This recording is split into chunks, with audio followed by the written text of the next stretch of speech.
Have you finished the bottle of champagne? No, not really.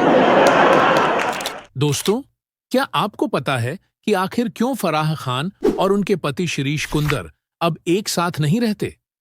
वजह सुनकर आपके पैरों तले जमीन खिसक जाएगी। आखिर फराह खान ने अपने से छोटे उम्र के आदमी से शादी क्यों की थी? और 3 बच्चों के बाद दोनों के रिश्ते में दरार क्यों आ गई? ये कहानी है ग्लैमर की दुनिया के उस कोने की, जहां दिखता कुछ और है पर होता कुछ और। दोस्तों, ये फिल्म इंडस्ट्री है जहां रोज कुछ ना कुछ चौंकाने वाला जरूर होता है। कभी करण जौहर बिना शादी के पिता बन जाते हैं, तो कभी फराह खान 50 की उम्र में 3 बच्चों की मां बन जाती हैं। तो चलिए आज बात करते हैं फराह खान की जिंदगी के उन रहस्यों की जिनके बारे में बहुत कम लोग जानते हैं। अगर वीडियो पसंद आए तो चैनल बॉलीवुड बायो टाइम को सब्सक्राइब जरूर करें। दोस्तों, बॉलीवुड की दुनिया में दिखता कुछ और है और होता कुछ और। फराह खान और उनके पति शिरीष कुंदर की कहानी इस बात का सबसे बड़ा उदाहरण है। शुरुआत में सब कुछ परफेक्ट था, 3 बच्चे, ग्लैमर, नाम और शोहरत। लेकिन पर्दे के पीछे की सच्चाई बहुत ही अलग और ड्रामेटिक थी। फराह खान, जो बॉलीवुड की मशहूर कोरियोग्राफर और डायरेक्टर हैं, उन्होंने अपने से 10 साल छोटे शिरीष कुंदर से शादी की थी। शादी के शुरुआती दिनों में सब कुछ ठीक था, लेकिन धीरे धीरे घर की दीवारों के पीछे तनाव और टकराव बढ़ने लगे। बताया जाता है कि फराह खान घर में पूरी हुकूमत चलाती थीं। शिरीष की हर बात पर टोकना और उन्हें अपनी बात मानने के लिए मजबूर करना आम हो गया। घर में ऐसा माहौल बन गया कि शिरीष खुद को पालतू जानवर की तरह महसूस करने लगे थे। शिरीष भी फिल्म इंडस्ट्री में काम कर रहे थे, लेकिन उन्हें कामयाबी नहीं मिली। उनकी कई प्रोजेक्ट्स फ्लॉप रहे और उन्हें वो पहचान कभी नहीं मिली जो फराह को मिली थी। मीडिया रिपोर्ट्स में कहा गया कि फराह ने धीरे धीरे शिरीष को अपने करियर और जीवन से कमजोर कर दिया। घर में उनके फैसलों को कोई महत्व नहीं दिया जाता था और कई बार उनकी बेइज्जती भी की गई। शिरीष खुद को न केवल घर में अनदेखा महसूस करने लगे, बल्कि पेशेवर तौर पर भी दबाव में भी थे। फराह के लगातार कंट्रोल और दबाव के कारण उनका करियर और आत्मसम्मान दोनों प्रभावित हुए। फराह ने धीरे धीरे शिरीष को अपने जीवन से हटाया और अब वो अपनी मां के साथ रह रहे हैं, जबकि फराह अपने बच्चों और यूट्यूब करियर में व्यस्त हैं। हाँ, अबे इसकी आदत है, इसको मालूम है करेक्ट एक्टर बनेगा ये। और ये बैग देख लो। दरअसल इस पूरे झगड़े के जड़ कहीं ना कहीं फराह खान के भाई साजिद खान को भी माना जाता है। शिरीष चाहते थे कि फराह अपने भाई साजिद खान से दूरी बनाए रखें। उस समय साजिद पर कई आरोप लगे थे। शिरीष डरते थे कि इसका असर बच्चों पर न पड़े, लेकिन फराह ने शिरीष की बात नहीं मानी। धीरे धीरे घर में रोज झगड़े और तनाव बढ़ने लगा। 3 बच्चे होने के बावजूद घर का माहौल शांत नहीं रह पाया। शिरीष ने सोचा कि बच्चों की सुरक्षा और अपनी मानसिक शांति के लिए अलग रहना ही बेहतर है। शिरीष की मां भी इस तनाव से परेशान हो गई थीं। शिरीष ने अपनी मां के पास जाकर रहने का फैसला किया और अब वो फराह और बच्चों से दूर अपने मां के साथ रहते हैं। मीडिया रिपोर्ट्स में कई बार फराह और शिरीष के अलग होने की बातें सामने आईं। कुछ रिपोर्ट्स में कहा गया कि फराह अब शिरीष से डिवोर्स लेने की तैयारी कर रही हैं। कुछ में लिखा गया कि शिरीष कभी वापस नहीं आएंगे, लेकिन कोई भी आधिकारिक बयान नहीं आया। फराह की लगातार दबंग और कंट्रोलिंग प्रकृति ने शिरीष को घर और करियर दोनों में कमजोर कर दिया। मीडिया में ये बात चर्चा का विषय बनी कि फराह ने धीरे धीरे शिरीष को अपने जीवन से हटा दिया और अब खबरें ये भी हैं कि फराह अब शिरीष से कानूनी तौर पर अलग होने की तैयारी कर रही हैं। ये कहानी हमें दिखाती है कि बॉलीवुड में चमक धमक के पीछे कितनी जटिलताएं और दबाव छिपे होते हैं। दोस्तों, वीडियो में आगे बढ़ने से पहले आप हमें नीचे कमेंट बॉक्स में लिखकर जरूर बताएं कि फराह खान का ये फैसला सही है या गलत। क्या वाकई फराह ने शिरीष कुंदर के जीवन को नर्क बना दिया है? क्या भाई की गलती की सजा एक नौजवान लड़के को चुकानी पड़ी? इन सभी सवालों का जवाब बेहद ही जरूरी। तो अगर हो सके तो आप जवाब जरूर दें, क्योंकि आपका जवाब हमारे लिए बेहद ही महत्वपूर्ण है।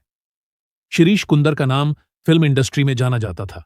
लेकिन सफलता उनके कदम नहीं चूमी। फिल्मों की दुनिया में उनके प्रयास और मेहनत के बावजूद उन्हें कभी वह सम्मान और पहचान नहीं मिली जो फराह ने हासिल किया। शिरीष ने कई फिल्मों में निर्देशन और प्रोडक्शन के काम किए, लेकिन फिल्मों का प्रदर्शन उम्मीद के मुताबिक नहीं हुआ। कुछ फिल्में बॉक्स ऑफिस पर फ्लॉप हो गईं, तो कुछ का प्रमोशन ही नहीं किया गया। फिल्म इंडस्ट्री में लोग कहते थे कि शिरीष का हाथ कमजोर है और उन्हें सही गाइडेंस की कमी है। इस दौरान फराह खान का करियर शानदार चल रहा था। हर फिल्म का गाना हिट हो रहा था। उनका नाम हर अवार्ड शो में सुनाई देता। इस अंतर ने शिरीष को और ज्यादा दबाव में डाल दिया। घर में फराह की उपलब्धियां उनके सामने थीं, लेकिन उनके अपने प्रयास असफल दिखते थे। धीरे धीरे ये अंतर सिर्फ पेशेवर ही नहीं, बल्कि व्यक्तिगत जिंदगी में भी टकराव बन गया। रिपोर्ट्स में यह भी कहा गया कि फराह ने शिरीष की असफलताओं को कभी सहानुभूति के साथ नहीं देखा, बल्कि कई बार उनकी कमजोरियों पर मजाक उड़ाया और उन्हें अपनी उम्मीदों के अनुसार ढालने की कोशिश की। शिरीष ने महसूस किया कि वह न सिर्फ घर में दब रहे हैं, बल्कि उनका करियर भी उनके नियंत्रण से बाहर हो गया है। फराह खान का व्यक्तित्व हमेशा ही करिश्माई और ताकतवर रहा है, लेकिन घर में ये करिश्माई व्यक्तित्व धीरे धीरे कंट्रोल और दबाव में बदल गया। रिपोर्ट्स के अनुसार फराह अक्सर शिरीष की राय को नजरअंदाज करती थीं। शिरीष किसी बड़े फैसले में अपनी बात रखने की कोशिश करते तो फराह तुरंत उसे टाल देती। बच्चों के सामने भी यही टकराव चलता रहता। शिरीष को लगता कि घर में वह केवल एक शांति बनाए रखने वाले सदस्य हैं, न कि निर्णय लेने वाले। मीडिया में कहा गया कि फराह अपने करियर की सफलता और घर में अपने दबदबे को बनाए रखने के लिए लगातार शिरीष पर दबाव डालती थीं। शिरीष की असफलताओं का सबसे बड़ा असर यह हुआ कि उनकी आत्मसम्मान धीरे धीरे टूट गया। हाँ करेंगे हाँ, ऑलरेडी लीगल नोटिस तो दिया ही है, डिफॉर्मेशन क्रिमिनल केस भी। फराह खान एक ऐसी औरत जो सिर्फ एक नाम नहीं बल्कि एक ब्रांड है। उन्होंने बॉलीवुड को डांस के एक नए लेवल पर पहुंचाया। फिल्मों में उनके गानों की कोरियोग्राफी ने लोगों को झूमने पर मजबूर किया।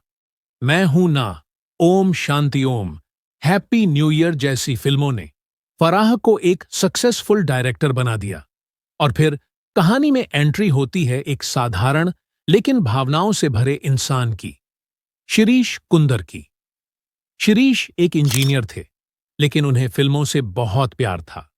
वो फिल्मों की एडिटिंग किया करते थे, और यही वो वक्त था जब उनकी मुलाकात फराह से हुई। वो मुलाकात जिसने जिंदगी बदल दी। फराह उस वक्त अपने करियर के पीक पर थीं। हर प्रोड्यूसर, हर स्टार उनके साथ काम करना चाहता था। वहीं दूसरी ओर शिरीष एक सॉफ्ट स्पोकन, शर्मीले और शांत स्वभाव के इंसान थे। दोनों के बीच उम्र का फर्क 8 से 9 साल बताया जाता है। मीडिया ने इसे बढ़ा चढ़ाकर 30 साल तक लिखा। लेकिन फराह को शिरीष की मासूमियत पसंद आई और शिरीष को फराह की आत्मविश्वास भरी पर्सनैलिटी। धीरे धीरे दोनों के बीच बातचीत बढ़ी। फिल्मों पर चर्चा, एडिटिंग की बातें और फिर जिंदगी के छोटे छोटे मजेदार पल। शिरीष फराह के सामने हमेशा शांत रहते। फराह को वो समझते, उनके मूड स्विंग्स को झेलते और उन्हें हंसाते रहते। और इसी समझदारी के बीच दोनों के बीच प्यार पनपने लगा। जब फराह ने शादी का ऐलान किया तो मीडिया में मानो भूकंप आ गया। फराह खान ने अपने जूनियर से शादी कर ली। डायरेक्टर ने एडिटर से शादी क्यों की? हर जगह यही सुर्खियां थीं। लेकिन फराह और शिरीष ने किसी की परवाह नहीं की। वो दोनों अपने प्यार में यकीन रखते थे। 2004 में दोनों ने शादी कर ली। शादी बेहद सिंपल थी। न कोई बॉलीवुड का तमाशा, न कोई फालतू दिखावा, सिर्फ परिवार, कुछ करीबी दोस्त और उनका सच्चा प्यार। शादी के बाद दोनों का रिश्ता शुरू में बहुत खूबसूरत था। फराह का स्टारडम और शिरीष की शांति दोनों एक दूसरे को बैलेंस कर रहे थे। फराह फिल्मों में व्यस्त थीं, शिरीष एडिटिंग में और धीरे धीरे अपने खुद के निर्देशन में कदम रखने लगे। लेकिन जैसा हर रिश्ते में होता है, जब दो अलग अलग व्यक्तित्व साथ आते हैं तो टकराव भी शुरू होता है। फराह खान अब भी इंडस्ट्री में एक्टिव हैं। टीवी रियलिटी शो, फिल्मों की जजिंग, डायरेक्शन और सोशल मीडिया पर उनकी मौजूदगी उन्हें लगातार सुर्खियों में रखती है। फिलहाल तो वो अपने बावर्ची दिलीप के साथ यूट्यूब वीडियो बनाने में बेहद ही व्यस्त हैं, लेकिन जब कोई उनसे शिरीष के बारे में पूछता है तो वो मुस्कुराकर कह देती हैं वो अपने काम में व्यस्त हैं। लेकिन अंदर की बात तो बस वही जानती है, वो भी शायद टूट चुकी है। बस फर्क इतना है कि उन्होंने अपने टूटने को काम के पीछे छिपा लिया है। शिरीष अब अपनी मां के साथ मुंबई में रहते हैं। फिल्म इंडस्ट्री से उन्होंने लगभग दूरी बना ली है। कभी कभी सोशल मीडिया पर वो अपने बच्चों के साथ पुरानी तस्वीरें पोस्ट करते हैं। उनकी पोस्ट्स में एक दर्द छिपा होता है, एक पिता का दर्द जो अपने बच्चों को हर रोज याद करता है, लेकिन उनसे खुलकर मिल नहीं पाता। वो अब भी लिखते हैं, कभी कभी एडिटिंग का काम भी लेते हैं, लेकिन पहले वाली चमक अब उनके अंदर नहीं रही। ऐसा लगता है फराह खान ने उनका जीवन नर्क बना दिया है। दोस्तों, इस पूरे मामले पर आप क्या कहना चाहेंगे? हमें नीचे कमेंट बॉक्स में लिखकर जरूर बताएं। जानकारी अच्छी लगी हो तो वीडियो को लाइक और हमारे चैनल बॉलीवुड बायो टाइम को सब्सक्राइब करना बिल्कुल भी ना भूलें। धन्यवाद। You're joking. No, these are the new high-tech cameras we get from Hong Kong. What? You have made a movie. You can't come and ask. Oh, the there's a camera. cameras. Okay. I thought Have you finished the bottle of champagne? Yeah. No, not really.